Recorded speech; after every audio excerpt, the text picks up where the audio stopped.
Hello, ghosties. I'm Chance Lee, I'm Amanda McAvoy. and this is That's So Gothic, a movie podcast about girls, guys, and haunted houses. And you know, Amanda, in sleep, he sang to me.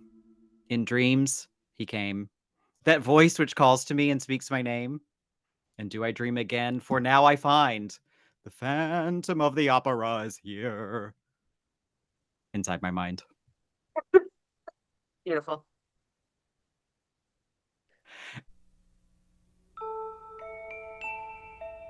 Lot 666, a chandelier in pieces.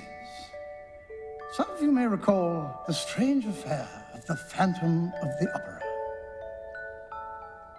Gentlemen.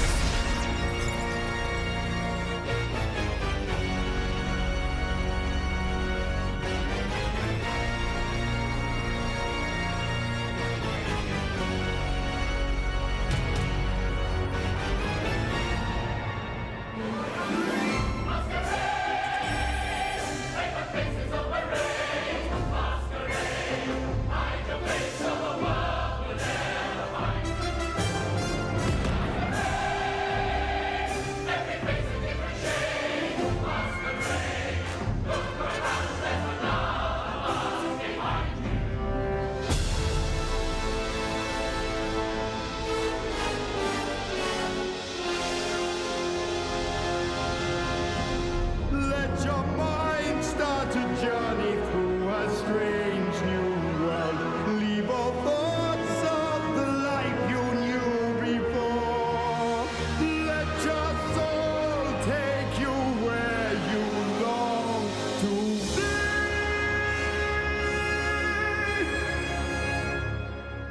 Only then can you belong to me. And joining us on this special musical edition of That's So Gothic is Molly McAvoy. Yay. We are very excited to have you here to talk about Phantom of the Opera is here. I'll say that every I'm very time. excited. Yeah. Perfect. Good. Perfect. Because they say it. They sing it so many times in this Mhm. movie. Yes. So this movie was released in 2004. It was written and directed by Joel Schumacher, and it is based on the Andrew Lloyd Webber stage musical of the same name, which is based on a 1910 French novel by Gaston Leroux. Ooh, very French. And it stars Emmy Rossum as Christine Daae, the ballet dancer of the opera, Gerard Butler as the titular Phantom of the Opera, Minnie Driver as the diva of the opera, and Patrick Wilson as Raoul. This movie made 155 million against an 80 million dollar budget. It has a 33% critical tomato. What? Rotten. That makes sense. And Don't agree. an 84% audience tomato. That's what I'm talking about. That might be the biggest gap I've ever seen. It might be. I think it's the biggest gap we've talked about. It's huge. Mhm. Roger Ebert gave it 3 stars. He had a lot to say about this movie. I'm going to read quite a bit about him because I pretty much agree with him, and then I have nothing else to add. One thing that he gets really preoccupied with, like the horror of the original story and like the Lon Chaney version. And Mhm. he says that Gerard Butler is just so chiseled and handsome that the effect is not an object of horror, but a kinky babe magnet. Oh, I see you, Robert. Roger. Respect the dead. He says that this modern Phantom is more like a perverse Batman with a really neat cave, Yeah. which makes sense because Joel Schumacher did the 2 like Yep. really bad Batman movies. Mhm. He says that the character of Raoul has always been a fatuous twerp, but at least in the 1925 version, Christine is attracted to the Phantom only until she removes his mask. But in this version, any red-blooded woman would choose the Phantom over Raoul, even knowing what she knows now. I think at one point we screamed at the screen that Raoul was a cuck, so I It think wasn't at one point. It was many points that we were rewatching it together. yeah, cuck. Yeah. Yep. Which That's why he he is. exists. Yeah. Yeah, Roger's really horny for the Phantom, and he also doesn't like the musical. He says that he didn't think that Lloyd Webber wrote a good musical. He says the music is maddeningly repetitious, and he says that when the chandelier comes crashing down, it's not a shock, it's a historical reenactment. Oh, so But that mean. said, he gave it 3 stars. He was like, I didn't like this. Here's 3 stars. Yeah. And I had literally the same thought before I read his review. I was like, I was so bored, but I would give it 3 stars on Letterboxd. Yeah. I don't know why. What are y'all's thoughts on this movie? I don't like Phantom of the Opera, which I think is like such a weird opinion for someone who loves musical theater as much as I do. But like I watched musical theater since I was like a little kid. Like I used to watch The Wizard of Oz when I was like 2 years old. I'd watch the whole thing. I'd put it back in the VCR. I'd rewind it and I'd watch it again. Later that might be ADHD, but as a kid I was like, this is just the best thing I've ever seen. And so again, Cats was my first Andrew Lloyd Webber that I ever saw. And I love that. And I actually heard a lot of similar notes and like sequences in the music compared to Mm. Cats. So it kind of felt a little like lazy and sloppy to me. And so for me, I just don't, it could have been summed up in an email, is what the musical feels like to me. Mhm. I love this movie. I've never seen the musical live. I have no attachment to Andrew Lloyd Webber or anything. I love this musical. I definitely have a sentimental feeling about this musical because it wasn't the first one I ever saw, but I vividly remember watching it in music class in middle school and loving it back then.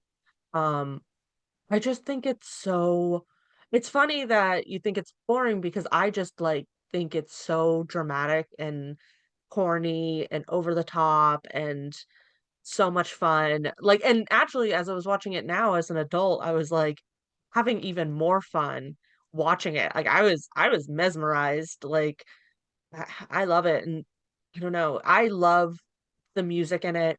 I love the costuming. And I actually really like a lot of the dance sequences. I love the set design. It's so stupid and over the top. I like the characters, I like the performances so much. I love the performances in this movie. I love this movie. I mean, I gave it 5 stars, and I believe my letterbox review was, yeah, I rated it higher than Wicked. Like, I love this movie. Yeah. See, personally, like, I would rather go see a musical at the theater because Mm. I think that there's some like whimsy. I think that there's like theater magic. Some of the crap that they do, like, Mark and I went and saw Back to the Future when it was on Broadway, and the fact that they got a DeLorean to fly over the audience, spoilers if you haven't seen that show, but that's like Broadway magic. And I lit like my little 5-year-old self who saw her first Broadway show, which was Cats, like was like the greatest thing I've ever seen. And so watching it on screen and specifically Phantom of the Opera, I'm like, okay. Movie adaptations of musicals are very hard though. Like they're very, very hit or miss. Mhm. Mostly miss. Yeah, for me, so I had seen this on Broadway. I think this was my first Broadway show, and I didn't really care then. I was like, "Oh, it was cool when the chandelier fell." That was really the only thing that I remembered. And here too, it's so slow. When it happens in this movie, it's like watching, I don't know, a piece be carved off an iceberg. It just very slowly comes down. Like it's just the least dramatic thing that happens. And I had seen the silent film, the Lon Chaney silent film, which was a fun experience. I think a lot of my issues with this came from the DVD being really bad. Like I don't know if it was just the DVD I had, but the video quality was bad. The sound quality was bad. So any of the spectacle that you might get from seeing it in a theater, I missed out on. And I agree with Molly though. This show, there's not a lot of substance to me for this one, and seeing it on stage, at least you get the fun of the theater magic. It was cool because it was the chandelier in the theater that comes swinging over the audience and crashes into the stage. Like it was really neat. But you don't really get that with this one. But I do like how in the movie, I feel like you get there's a bigger scope than you could get on screen. Like, you get all of these really great, like, I'm thinking of like the scenes from behind the stage, and you can see all of the levels behind the stage, and it's like facing up, and you can see all the people. Like, it's just the scope of it is so huge. And you can do that on stage, but just not to the level of the movie. Like the masquerade scene, they can bring out stairs onto the stage, but in the movie, it's hundreds of performers, and you get all of these different angles of the stairs, of the hallways leading up to it, to the people coming up to the stairs. Like, I actually really, I mean, I haven't seen the live performance, so I'm sure it's, for me, who's a fan of it, would be very exciting. But I like the movie because I like that you get to see sort of all of these like extra little angles and things. There's a new tour of it coming this year. So Yeah, you'll get to see it. In the States? I think so, Mhm. yeah. And I think they're trying to do a reinstallation in New York City. Oh. And then Disney bought the rights to it, and they're trying to make a movie, I think, set for 2026. Boo! And I think Rachel Zegler is going to be Christine. If the Okay. rumor was true. Bring back Gerard Butler. Trusty ass Th- Gerard Butler. Yes. He's really handsome in this. I don't think he ever shaved again, though, after this. I barely recognize him clean shaven. I had to keep reminding myself it was him. Hmm. Yeah. He looks very different. He has very, I never, and it probably is because now he always has a full face of hair. His lips are so luscious. And he got jacked for 300 after this, and Ooh. he never quite went back to being all lithe. Lies. Yeah, that's true. Let's talk about the rest of the cast and crew. We Mhm. have the director, noted homosexual Joel Schumacher, which I say that, but I had no idea. His Wikipedia page says that he once said that he slept with between 10,000 and 20,000 men. Which Where do you have the time? That's what happened. where does he have the time? Also, like, that's a huge gap. Like, I can understand being like 10 or 11,000, like I lost count, but 10 to 20, that's a huge gap, sir. Like, that's wild. Imagine being in that 10,000 that he forgot.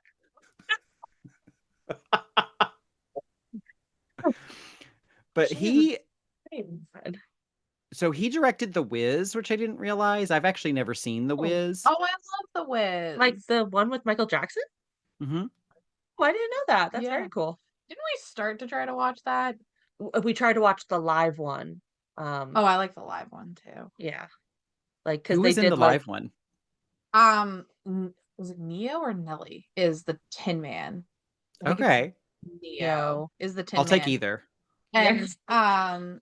Elijah Kelly is the Scarecrow, and I have loved Elijah Kelly since they did the movie version of Hairspray because he plays Seaweed, and I Okay.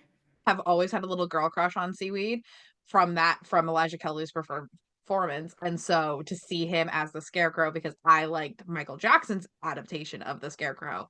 And then I can't remember who the other Who was Dorothy? she actually, they did a talent scout for her. So her name's Oh, Shanice Williams, okay. but they did a talent scout for her. And then Mary J. Blige, they did like a gender bend of The Wiz. no, sorry, she's the evil queen. No? Yeah, Queen Latifah's the Wiz. And they did a gender bend with her. Well, that's And Mary fun. J. Blige is the evil queen, which her name is Evermean. It's not like the Wicked Witch of the West. It's like Evermean or Eveline are the two, like, Evil makes like, sense. Yeah. Eveline and Evermean are the two north and West east and yeah. west, instead of like what we know today as like the Wicked Witch or Elphaba and Nessa Rose or whatever. Yeah.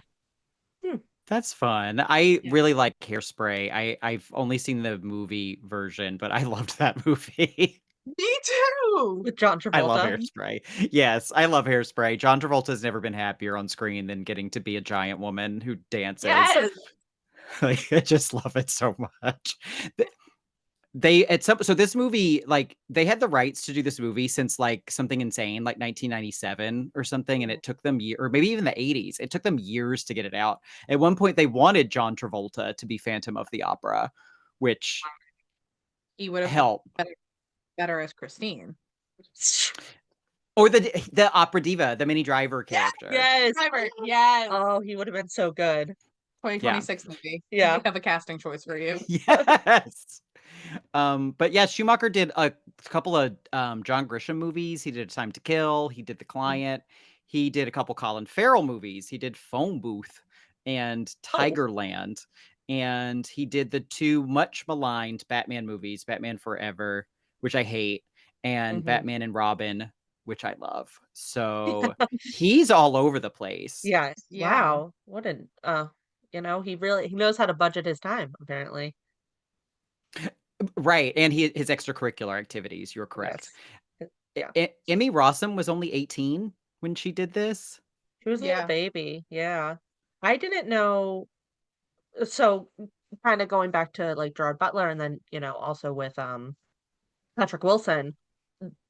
Patrick Wilson and Emmy Rossum are like classically trained opera singers and theater performers. I had no idea. I thought they were liars. And Gerard Butler isn't, but he did a lot of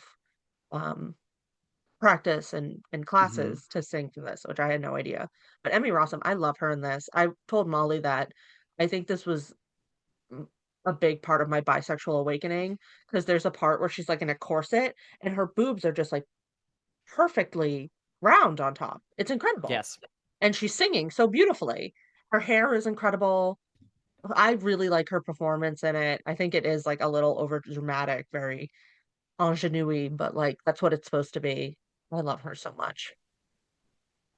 This kicked off a lot of award season appearances for her back in 2004. And that was a really good time to watch the red carpet because she was so hot and so cute and always in the most gorgeous dresses you've ever seen on the red carpet. It was such a treat. I liked that more than the movie. I saw this on DVD back in 2004, 2005 also. So this was a rewatch for me. But I adore her. I'm glad this movie brought us Emmy Rossum. Same. Gerard Butler has been in at least 2 Katherine Heigl movies. And Katherine Heigl, my queen. Have you seen the Katherine Heigl it's not Depends, it's some sort of bladder leakage product commercial. Have you seen this? No. I'll put a clip in the show. It's a really good commercial for bladder leakage products. Poise pads, maybe. Oh, okay. Oh, good for her. Yeah.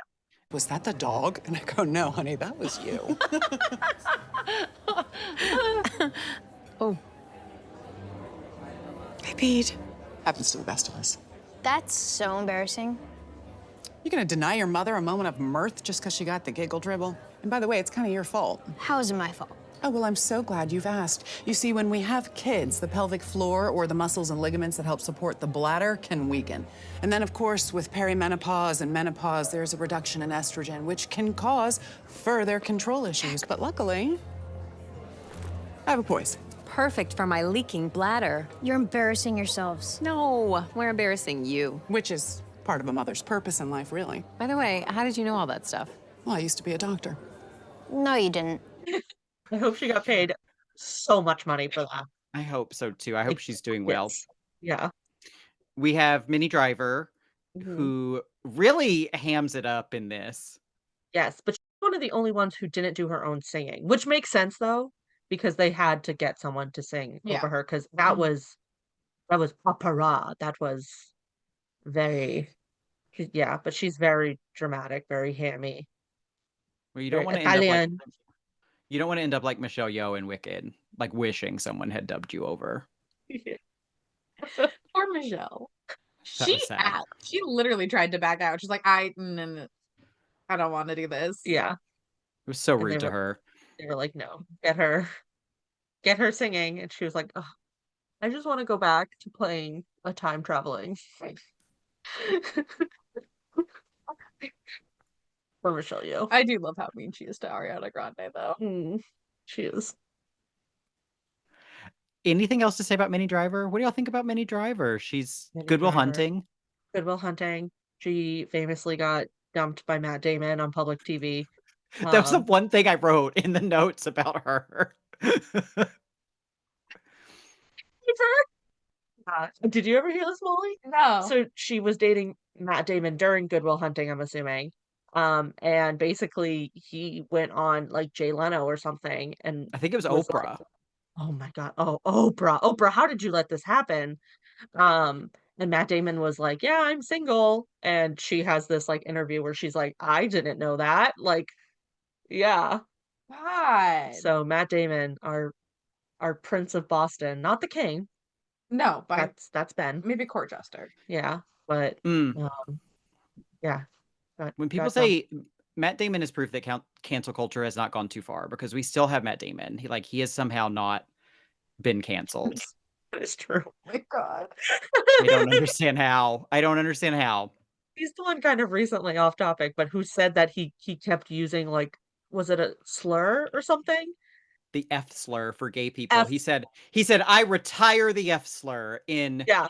the year of our Lord 2022. Yeah. He was like, I hereby give it up. Wow. Thank you so much. Thank you so much, Matt. He said, my daughter helped me see the light. Yeah. Like great. He's a man with a daughter. He said the F slur until 2022. He hawks cryptocurrency. He was really mean to that woman on Project Greenlight. It's so many things about Matt Damon that And are not it to should like. have started with him dumping Minnie Driver on Oprah. It should have started. It should have The signs were there from the beginning.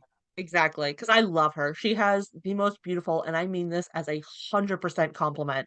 She has the most beautiful rectangular face in the whole world. It's like just perfectly chiseled.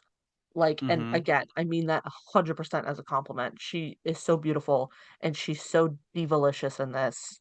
And I want to talk like her all the time, like in You this should. movie. I just want to be like, bring me to Trader Joe's. She's always like flourishing. I love her.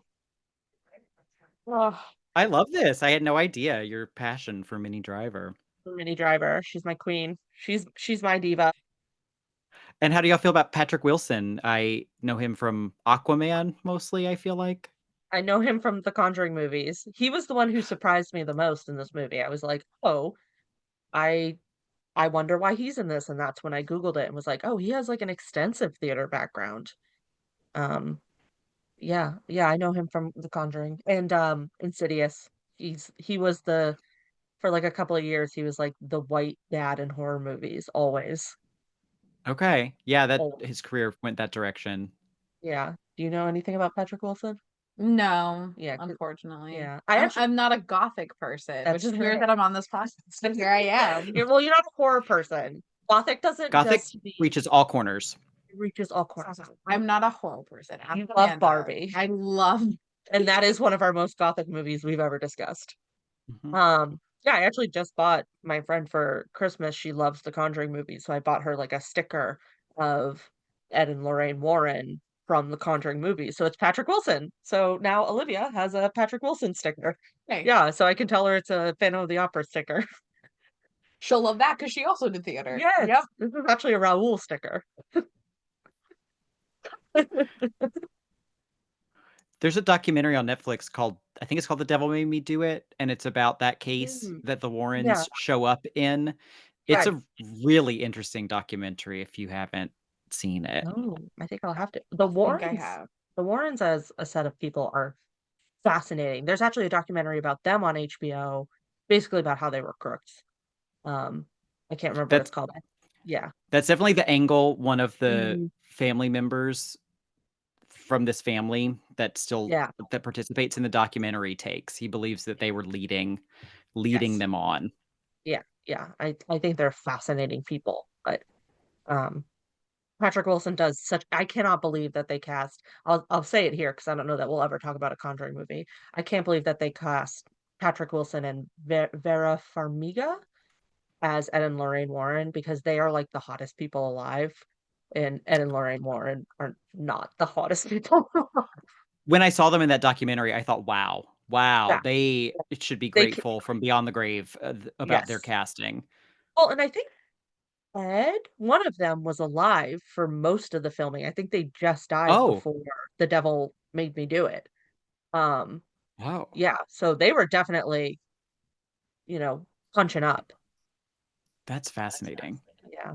But I like Patrick Wilson. I like him in this. I like his long douchey hair. I don't like a long-haired man a lot of the time. I like the long hair with the like, flipped out ends. It's like he just Like brushed it too much. It gave me like Carol Brady. it gave me like the early inspiration for when they did like the season 1 of Bridgerton and Jonathan Bailey's sideburns, the trapezoid sideburns. That's what I feel like they watched like Raoul's hair and they're like, we have to make it That's the blueprint. more ridiculous. Yeah. That's the blueprint right there, boys. Get it on this man's head. Yep. That's the legacy. Yeah. So I just want to mention before we move on to our gothic elements, the cinematographer for this movie, whose name I actually didn't write down. I just put down cinematographer. But the films he has shot are all over the place. He was Oscar nominated for shooting Gladiator. Yes. He shot Gladiator 2. Mm-hmm. He just shot Jurassic World Rebirth Mm-hmm. and Pokemon Detective Pikachu. He did? Because it's so funny. I looked up the same thing because because of a point that I'll bring up in a minute. But yeah, I was like, there is no way this person has worked on so many movies. The Gladiator really, and this movie won Best Cinematography, didn't it, for the Oscars? Which is a crime to me. Okay, and then so can I put a pin in cinematography? Can I move on to something? Sure. This movie did not even get nominated for costuming. Not even a That nomination. is a crime. And do you know who won the year this movie came out? The Aviator. What? Yeah. This movie Slap a didn't pair even... of goggles on Kate Blanchett and win an Oscar? Exactly. And because there's a part in the masquerade scene where it zooms in on this guy and he has a masquerade mask on and it's like a fucking operational clock. And I'm like, this movie didn't get nominated. Say what you want about musical theater and like the adaptations, but normally when an adaptation comes out, the costumes always slap because the bitchiest queens are the ones doing like the costuming. Exactly. And I love like even if it's a really bad like The Wiz. As I've gotten older, I'm like, ooh, I don't really. Yeah. But the costuming that they did for it being like 1980, 1970, whatever time period it came out, are genuinely really cool because it's playing to like theater kids' hearts. Like Yeah, they're so over the top.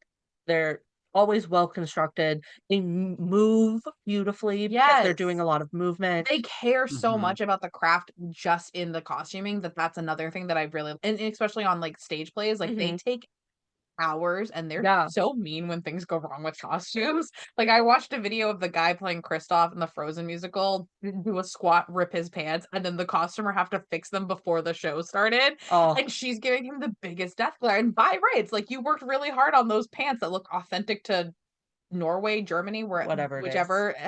And he just did a squat for a TikTok video and ripped his whole ass open. I get it. I would have sewed his ass cheeks together. Bitch.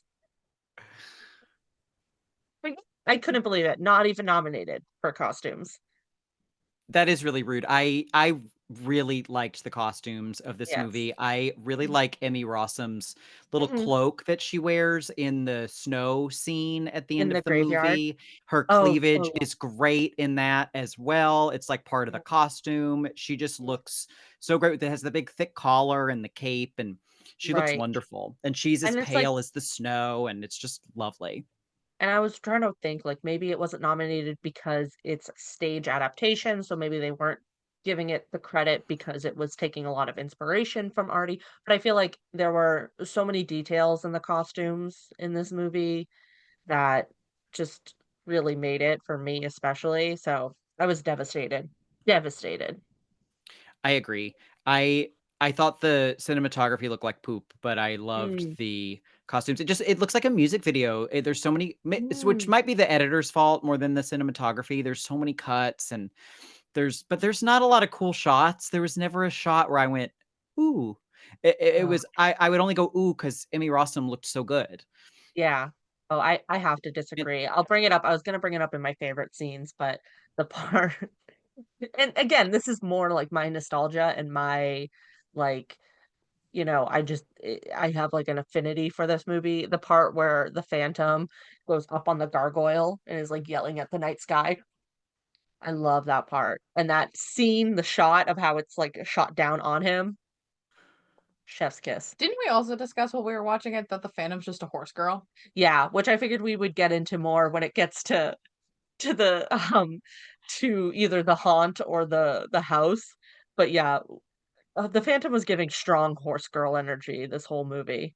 Um, and I will preface this by saying that I've gotten to know the horse people.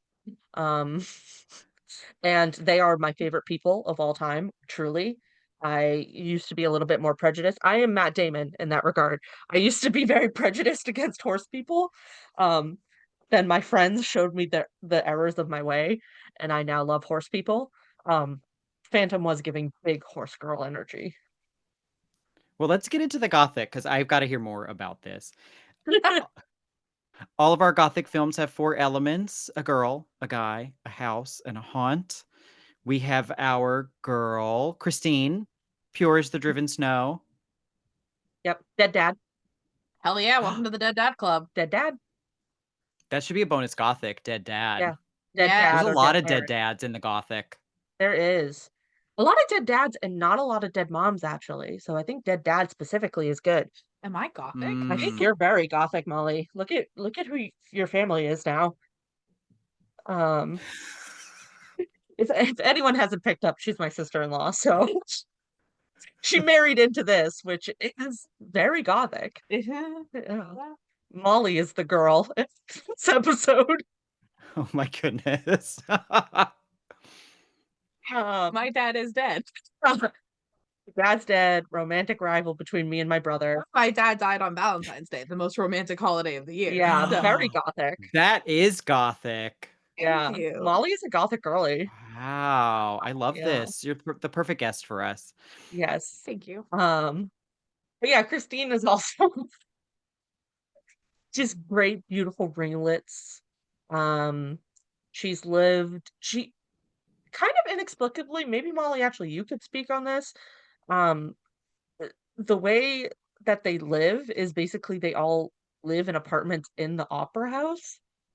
Do you know, is that like common? I don't think that's common in early it might be because like I in college actually trained in commedia dell'arte, which is like a style of theater in Italy. And when you learn about like theater like that and like the early ages of like Shakespearean theater, like when Mhm. they traveled, they all live together. So I don't know if it's like like as you become part of like a house where you do like regular shows and you're part of like a rotating cast of people who are doing frequent shows that you do that. I don't think based off of like modern architecture, because like a lot of like New York and like Boston theaters and stuff Right. like that don't have housing built into it. Maybe that's more so what they mean is like dressing rooms, and they're trying to like play it up because it's not a traveling company, it's a company that stays. But typically like traveling companies in that day and age, I mean, yeah, they all live together. Yeah, so she lives sort of in this opera house. Yeah. She is my only problem with Emmy Rossum's, and I think it's just the character Christine, is she's just dumb. Incorrect. No, dead father's not singing to you from the grave. She is overcome with grief. If I went outside your window and started singing, what is your dad like? The Rolling Stones? Yeah. Yeah. You might be a little bit confused for a moment. I actually wouldn't be at all. First off, you sound nothing like If this. you went to your dad's, I've been to the place where your dad is buried. If you went there and I didn't tell you I was going, and you heard the slight whisperings of the Rolling Stones yonder through the trees, you wouldn't have a moment where you'd be like, Papa? It's not the dumbest thing that I believed is my dad showing me a sign from the other side, but I would know that it was. Well, now you will. I mean, I think she definitely plays up like the character. Like I said earlier, like she kind of plays up this very ingenue, very uh sensitive, what's the word I'm looking for? immature. That's not the word I'm like thinking Naive? of. Naive, that's the word I'm looking for. Naive character. So the musical Long itself time. isn't crazy old, but the source material is. So I think she definitely plays like a, Yeah, you that know, book was from 1909 or 1910. yeah. I don't think I would ever be interested in reading the book. Maybe. Depends how long it is. From what I was reading, it seemed like the book was actually out of print for a while, and then the Mhm. musical revived interest in it, and so it got reprinted because of the musical. Do you think Yeah. it's like a Wicked situation where the book is so vastly different from the musical adaptation? Probably. That's been our favorite thing, is seeing people pop up on like social media and be like, "Oh, dare they sell this book?" And it's like, but like, Yeah. Well, judging on like the 1920s silent film, the Phantom of the Opera is very horror. Uh, the original is very creepy. There are a couple of other more modern horror adaptations that I found out. There's one where Robert Englund, Freddy Krueger plays the Phantom, Really? and Molly Shannon is in it. So I got to find that one. And then there was another horror one that looked good because it looked really gross. I think they're all able to be rented or bought on Amazon. Good to know. I'll check Tubi too. Love my Tubi. Tubi has all that crap. Side note, um, I've been hanging out with this person who isn't originally from Massachusetts, and I told him that he had to watch the Phantom Gourmet. Are you familiar with this, Chance? Oh, I love the Phantom Gourmet. Okay, good. So he went to go type it into YouTube last night, and Phantom of the Opera came up first because you can watch it for free on YouTube. Our favorite Phantoms. I love Phantom Gourmet. He looks like Phantom of the Opera. He has a little mask. It's Yes! very Phantom of the Yeah, they Opera play into inspired. it. Yeah, if you're not from New England, I highly recommend check out some Phantom Gourmet videos. The Phantoms, I feel like both are Guy and are Haunt. He's both. Yeah. He can be both. Yep. Is there anything Yeah. y'all want to say about the Phantom that you haven't already shared? I mean, I guess we could go into now that he's definitely a horse girl. 100%, yeah. We first noticed it when he puts Christine on the back of a horse down in his cave for like 3 steps. He just Right. We have this whole running gag where we're like, in that age of France, right? It's in France or England. Anyway, even he Italy. uses Uber horse. Yeah, he uses Uber horse. That's how he gets his new horse. And then the best part was towards the end, it was like right before the graveyard scene, the Phantom says something to Christine like, "Tell Raoul to get all of his fancy horses." And we're like, look at, he's so jealous of all of these Horse envy. He loves the horses. Yep. Yeah, he gives big horse girl energy. The fact that he's hiding behind a horse statue of all of the things on that roof is Yeah. like further proof that he's a horse girl. Right. But I mean, you could try to like read into the symbolism of it. Maybe he wants to run free. He feels, I don't want to be too smart though. I think he just really likes horses. I will say, as someone who reads quite a bit of smut, that version of Gerard Butler as the Phantom like would not deter me. Like, your ugly ass face, like it's just half of it. It's so fun. Well, yeah. You've already dealt with that. My brother had what is it called? Bell's palsy. A side reaction to the COVID vaccine. He had Bell's palsy. So on our first date, I showed up and he had his face. So like, she is the gothic girl. This is beautiful. This is a beautiful love story. It's so funny because they take his mask off and his face is just like glowing red. Like, it's not even that bad. He just beat his face too hard. Yeah, it looks like he just has on like way too much blush. And like, as a rosacea girl, I get it. Like, on one of the Reddit boards I went to, they said it just looked like he had pink eye. I used to work in childcare, so I've been there, done that. Wet shirt, Gerard Butler, come at me, bro. Yeah.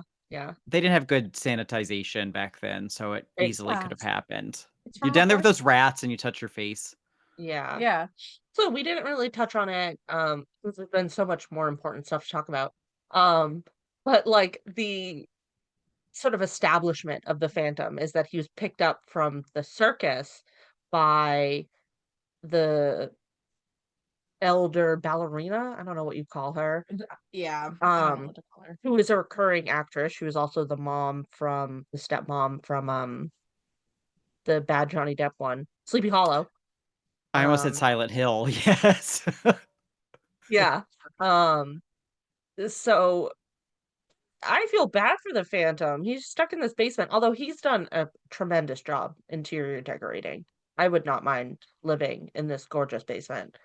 For you should actually relate to the Phantom a lot, Molly. He gets free theater tickets whenever he wants. I would love He it. gets to demand a box seat every And they night. give him like 20,000 francs a month or something, which seems like a lot of money. I want to be the Phantom so bad. Like so bad. As someone who is also trauma trained in like development and whatnot, like the stuff that the Phantom goes through, arguably he should have been a lot more of a menace. Like the fact that he was just asking for a box office or a box at the theater and 20,000, like he should have burned the world down. Yeah, respectfully if for he, the like- trauma that he inflicted. He just hung like one guy. How many people did he end up killing? Just one, right? Just that one, I Just that think. one guy, and he was No kinda one being liked a him dick. anyway. Yeah. What was his deal even? No, didn't he killed the fat opera guy too? Did he? Yeah. Oh, okay. Womp womp. Yeah, that's how he gets on stage with Christine. Right. So it's 2. It's 2. Yeah. What's 2? Honestly. They wouldn't have made it that long anyway. France, that Yeah. Yeah, time back then. period. They probably already had TB or something. Like One it was- cough and you're dead. Yeah, exactly. So, God, cut him some slack. Last but not least, we have our house, this gorgeous opera house. Mhm. I think this is one of the coolest homes that we have gotten to talk about because it's so different from anything we've ever talked about. Beautiful opera I house. love the set design of this, and I do love the Wizard of Ozification of it at the beginning when it goes from black and white to color. I thought that was really neat, and the way that the seats come back to life and the reds and the lights. I thought the set was really cool. Didn't I say that to you when it started to You go might into have. color? I was like, Wizard of Oz did it better. Yeah. I liked it though. Yeah, it's such a cool set. And, I've already brought up a couple of my favorite things, like getting to see the backstage and the stairs. And I do like that you get to see some of the city. I love the graveyard scene, obviously, very spooky, very gothic. I think it's a good time. I like the realism of what a theater looks like because that is I mean, aside from people like living backstage, which again could be prior to the time, but the realism of like it's layers and layers of heights that like things get flown up into the ceiling and like things come down from the ceiling and there's like different departments all throughout the back of the house that like you don't see being a theater going from the front. Yeah. A lot of movement. That's true. That is nice that they do that. Yeah. I'll never though, like when there's the beginning where they're running down the spiral stairs and getting ready to run out. I will never not think of Showgirls when I see performers racing downstairs. I was really waiting for Emmy Rossum to trip Minnie Driver and take over. I couldn't remember how Minnie Driver got out of there, but that's what I thought was going to happen. That would be a very fun adaptation of Phantom of the Opera. They used movie magic for the opera house. They used both a scale model and they built like the bottom half of it and then just computer extended the top for exterior scenes. But they also used that model and they use a lot of matte paintings as well. So there's some cool movie magic for that. Did the DVD have a behind the scenes on that? The DVD has 2 discs. And the second disc has a bunch of special features, none of which I watched. Oh, okay. I actually, funny enough, I took this DVD out from the library, I watched it, and then a couple of days later, I got a call from the library, and I thought they were calling me in because it was the day of a really bad snowstorm, and they left a message and was like, "Hi, you've returned the Phantom of the Opera without the DVD." And I was like, "Oh, well, I just wanted to keep it." But apparently the DVD I checked out did not have the second disc, so that's a bummer. I didn't even know that was an option. I was hoping it would have a commentary, but it didn't. And one Oh. of the things it had is a DVD-ROM feature that you put into your computer, and it takes you into the Phantom's online lair.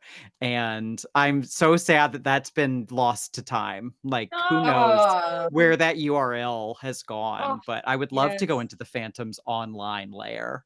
Same. We should try Internet Archive on that later. The Phantom of Netscape Navigator. That is way scarier than anything I just Phantom of the picture him. Opera could be. He's trying to type. He's just like one finger at a time. He doesn't get it. Yeah, he can't see out of one eye, so he's kind of like, The depth perception's bad. yeah, poor Phantom. Well, are there any bonus gothics we missed? We have romantic rivals. We Yes. have a dead Panano. dad. Yeah. Pananos at the wazoo. The Yep. orchestration, I liked, even though the lyrics are kind of repetitive, really repetitive, I did like the orchestration of the music and the theme, which was good since 2 hours of this movie is listening to that theme. Yeah. I mean, I think it's very appropriate for the movie. It's very dramatic and um dark. Actually, I don't know if dark is the word I would use. It's jovial at parts. I don't Mhm. know. I like the music. It feels gothic to me. Mhm. It's a little extra musical theater, which I think is Andrew Lloyd Webber style. Like Oh, it's yeah. very much like Cats is the same thing. Like it's the same themes throughout the entire kind of thing. Mhm. Which is fine. I mean, Cats will always have like a weird special place in my heart, but I understand that it's a garbage play. Mm. But there are other plays like that do musical interluding better, that it's not like beating you over the head with a mallet of like, this is the show and this is the main thing that you heard the first time and we're going to play it through every song. Yeah. Gotta know the Phantom. Yeah. How will you You guys have to listen to the overture so we know the themes throughout the rest of the show. Exactly. Well, with all that said, we've got our guy girl house haunt. Do you think this movie is so gothic, gothish, or not gothic? Do you want to vote, Molly? Oh, I get a vote? Yeah. I think it's gothic. I think it's very gothic. It's pretty damn gothic. Yeah. Yeah. I think this is extremely gothic. I think it's probably one of the only musicals we can ever talk about. Yep. It's hard to find a good gothic musical. I think that we should all put our noggins together and make one. Yes. Yeah. Crimson Peak, the musical. Actually, that would make a good musical, I feel like. That would be a good musical. Lots of opportunity for movie magic. I mean, Bloody theater Bloody magic. Andrew Jackson. What the heck is that? Bloody Bloody Andrew Jackson was a musical that got created about the he was a president, right? Andrew Yeah. Jackson. Yeah, it was about Andrew Jackson, and it was like set like almost American Idiot. Like it was very rock. It was very all black and reds and whites. Oh. It's very, in my opinion, gothic. But I don't know if there's a videoed performance of it. I think I sent it to you actually on Instagram. I heard that you can go to the New York Public Library and there is one version of each musical ever performed digitized there. You can watch it for free. So I might have to go for 6 hours every day for the rest of my life to watch every musical ever created. But that would be where you That's so probably cool. Yeah. I was transfixed. I kind of brought it up, but I was transfixed at the Masquerade Ball musical number. Like you can ask her, we watched it together. I was just like literally like rocking back and forth, just like eyes glued to the TV on it. I loved it. I liked the two little theater owners. I don't know. I know that they're pretty famous actors. I thought they did a great job. I really liked watching them. They remind me of the two old guys in the opera seats for the Muppets. For the Muppets, yeah. I think that's the vibe, yeah.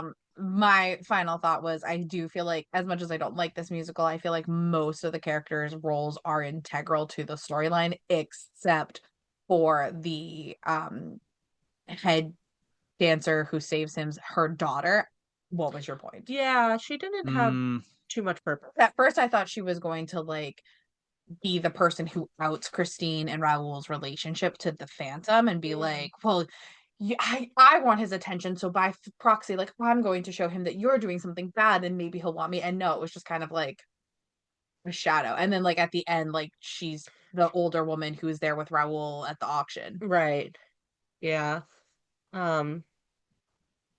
Yeah, I don't know how I feel about her. I feel like, she wasn't super useful, but there's always that like token female friend that, I feel like they always need. Um, don't meh me. I just feel like like the amount of screen time was like, You didn't get a lot of screen time, which was surprising. yeah. Yeah. Yeah, for a Um, 2.5 hour movie, they could have cut her. yeah, yeah. How did you feel about the ending with Christine living, but then also dying? I had checked out mentally so hard by the end. I was just like, okay, it's over. I felt nothing. I think at the end when we saw that there was already the rose placed on her gravestone, I think that was when we yelled the loudest, like, "Oh, he's still being cocked. He's still a cock." Beyond the grave being cocked. Yeah, it was cocked. Fuck for life.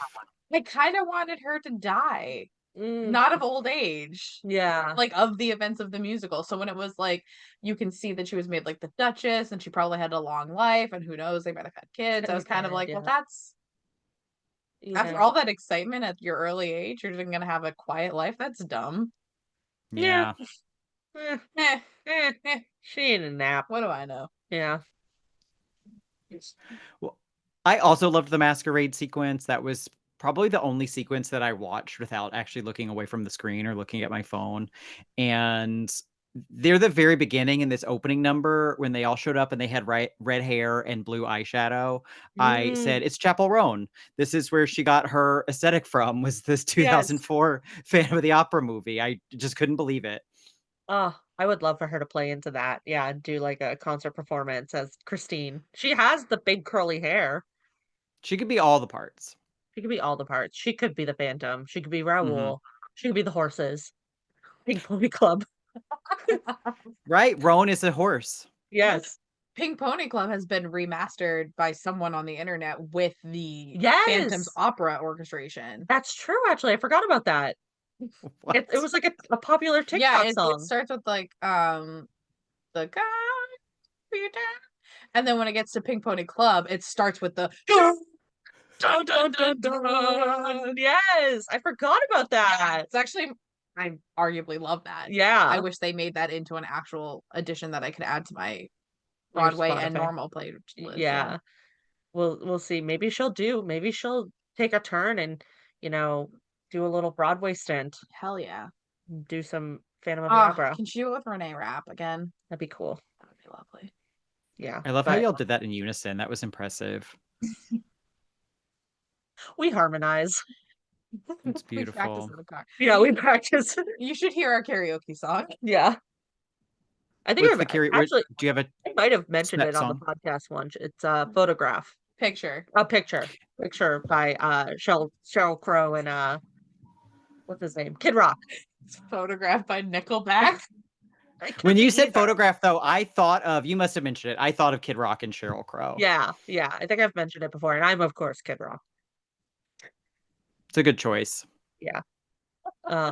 We could also do a Phantom of the Opera if you wanted to. No, my biggest pet peeve with Phantom of the Opera existing in the musical theater community is, at least in my generation of people doing like auditions and crap, every soprano sang Christine's songs, and I just wanted to throttle most of them because it's like you can't in community theater, most of us can't do it to the extent that it's going to be done.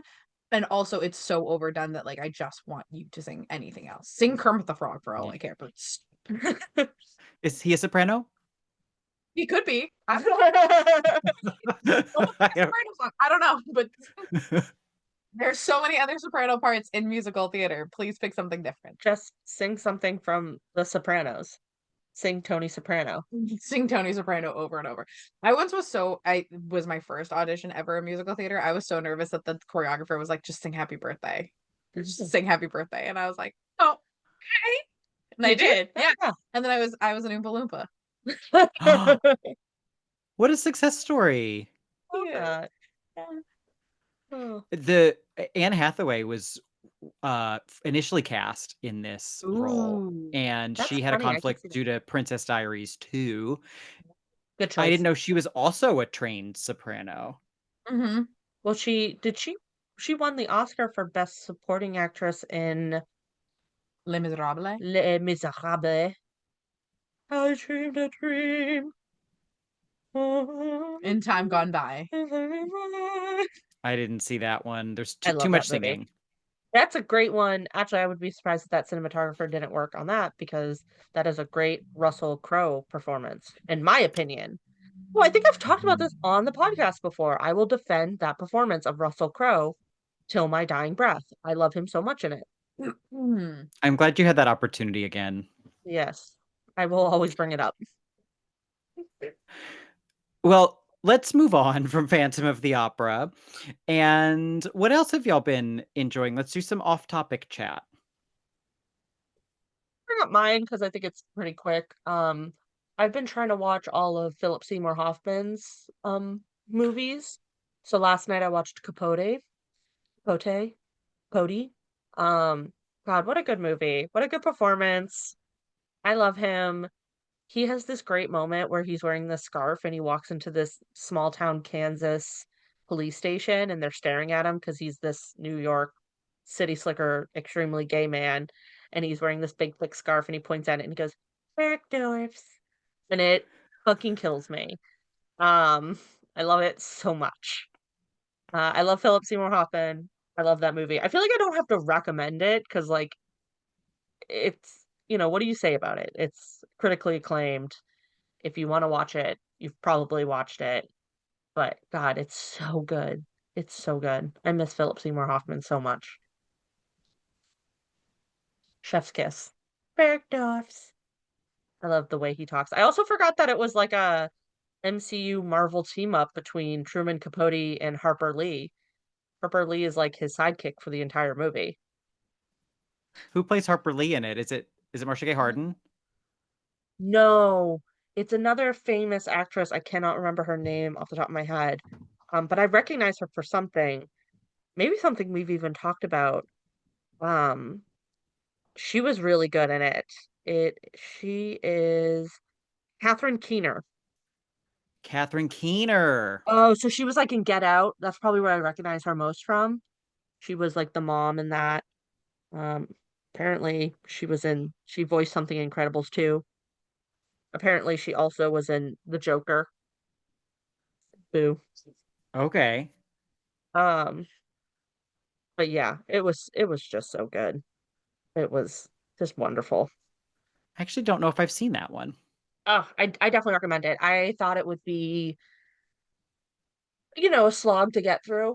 I thought it would be a good movie, but biopics tend to be, hoity, little, Right. can be hard to get through, but I was riveted the entire time. It was so good. I would check that out. Yeah, highly recommend. And yeah, I need to still watch a bunch more Philip Seymour Hoffman movies, but that was it's gonna be hard to beat that one.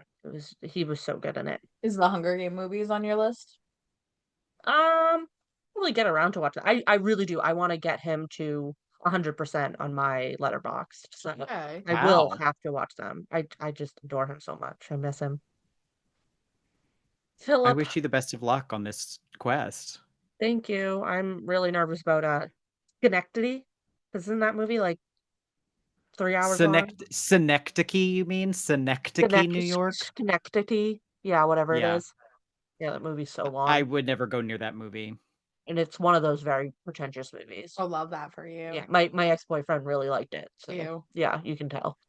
Yeah, it's a rough one. Yikes, Rex. Yeah. Anyways, Molly, what have you been enjoying? Oh, me. Well, I was just on vacation, so I didn't really do I did a lot of watching, but it was like indicative of we were in Disney, so I was watching a lot of Disney movies. Absolutely hate Up because I sobbed for like 20 minutes after the first 11 minutes. So I don't recommend Up. She thought she was safe too after like the first 10 minutes. She didn't realize that the rest of the movie is still pretty sad. Traumatizing. Yeah. But I've been reading a lot of books, and I have two thriller books that I read that I cannot stop thinking about, and I really love them. And the first one that I'm obsessed with, and Mandy actually came to me yesterday and was like, I just started this book by this author and I didn't realize it's by the same person, and now I'm gonna be mean to her until she reads this book, was The Lighthouse Witches by CJ Cooke. It has a very haunting theme to it, and I was very scared for parts of it, which is not saying much because I'm a little bit of a baby when it comes to like scary things. Ask Amanda. Um, and I loved it. I loved the writing of it. I loved it's like not it's 4 different like timelines that are happening at the same time, and it all ties well together. I think I finished it in a day, and I actually gave up reading Onyx Storm, which I'm a huge like romantasy reader too. I gave up reading the third Onyx Storm on release day to finish this book because I was like, I have to figure out what's happening in this book. And then the other one is the woman in the library, which takes place at the Boston Public Library, and it was very, very interestingly done. Oh. I liked Is that that a one a lot. thriller also? Yes, yeah, and it's like it's an author writing a book, and each chapter ends with a fan writing back to her critiquing about the chapter, and he actually lives in the greater Boston area, so he's being like, actually there is no blah blah blah here, or like you could go to Dunkies if you wanted to like Typical coffee. Boston resident. Yeah, and it was like there was some stuff that I was like reading it because I was reading it on vacation, and I was talking to my husband about it, and I was like, oh my god, they brought up this, or oh my, and it's like haunts that like I know about as a like, because sometimes like when people write about like the Boston area, they write about it in the sense that of the like the more popular things, but these were like things that I was like, I know about that. How did I know about that? And it was we all went to it together. Oh my god, what is it? The theater where we saw the thing. Oh, some Middle theater. Battle Theater. That was in Oh, Yeah. like exclusively in this cool. book. Like she mentions it multiple times for the characters to like visit. And I was like, that's so cool because I don't feel like that's something that's very advertised in like outside of the Boston community. And so I was like, that's so cool that not only is she using it not just as one plot point, but it like turns into part of the plot for her. I didn't know that. Yeah, and I was like, that's so cool. I almost died on those stairs to that theater to go see Pacific Rim. So dangerous. So icy. So terrifying that day. But yeah, those two, I loved both of them. That's awesome. The Lighthouse Witches is described in every blurb I look at as a gothic novel. So there you go. Oh my god. I'll kind of wait to say more because I expect to finish the book. I'm about like 70% of the way done with another one of that author's books. Oh, because that's what you had mentioned. And it is so freaking good. And it's very similar. Like so this one that I'm reading is called A Haunting in the Arctic. And it's like almost the same thing. Like when she was just talking about how she like put down the other book to like finish the Lighthouse Witches, I was like thinking like I want to finish this book like tonight. Like I'm so excited to finish it. So CJ Cooke in general, I think is I look for more of her books at when I was at Bull Moose last night. yeah. And I was like, I don't think a lot of them are in print actually. I don't think so. Or I don't know if she is like a European author and they just haven't circulated their way this way to being more mainstream. But God, it was so good. But if they're not in print, you can definitely borrow them through Libby because that's what I'm doing. So if your library has Libby and they haven't purchased any of their books, put in a recommendation. I got The Lighthouse Witch during Prime Day. Oh, it was like not $4, it was like $1, I think. And I remember you had brought it home from the library one time, and I was like, because I was gonna read it at one point. But I'm the person who checks out like 10 books from the library and then just returns all 10 unread. So yeah, same. That's what I did. I just carry them back and forth. That's my exercise routine. I'm horse Ubering the books. I'm just trying to get those stats up. Yeah. Anyways, but I'm glad you liked those books. Yeah. That's awesome. What have you been enjoying, Chance? Not much. I've been either working or sleeping, and I've just been playing this PS5 game called Stellar Blade, where you play as a sexy robot lady with a giant sword. Ooh. And I've been craving needing to play as a sexy robot lady, so this game is perfect. And you can dress her in the absolutely most ridiculous outfits. And since she's a robot, it doesn't matter, I guess, that they defy the laws of physics. With some of them, it just looks like bottle caps and dental floss tied together. Who knows what she even has, because she is a robot. I'm not sure. But for some reason, some of the outfits have a little like glowing gem in her no-no area. Yeah. and the game is really fun, that aside. But I was like, I think the developers think they're designing this game for like horny 15-year-olds, but they've really made it for like psychotic gay men. So like I send videos of it to people, and it reminded me of this game that I used to play in like 2003 with my friend from high school, Gina. We would play a game called Dead or Alive Extreme Beach Volleyball. And Familiar. that was also a game that they definitely made for horny 15-year-olds. But I think me Marky and should play it. I'm sorry. you have to ask him about it. Yeah. Me and my heterosexual friend Gina just loved dressing them in the cute, skimpy bathing suits and watching Yes. them like bounce around the beach. Have we talked on the podcast about like our need for making like female characters like super sexy again? I think we've only talked about it after the microphone is off.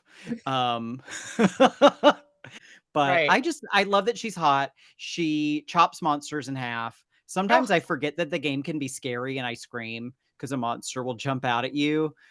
I'm just like That's looking so at her ass distracting. in these yellow sweatpants, and then a giant alien comes out. I'm like, that's right. I've got to do stuff with this. But her clothes are fantastic.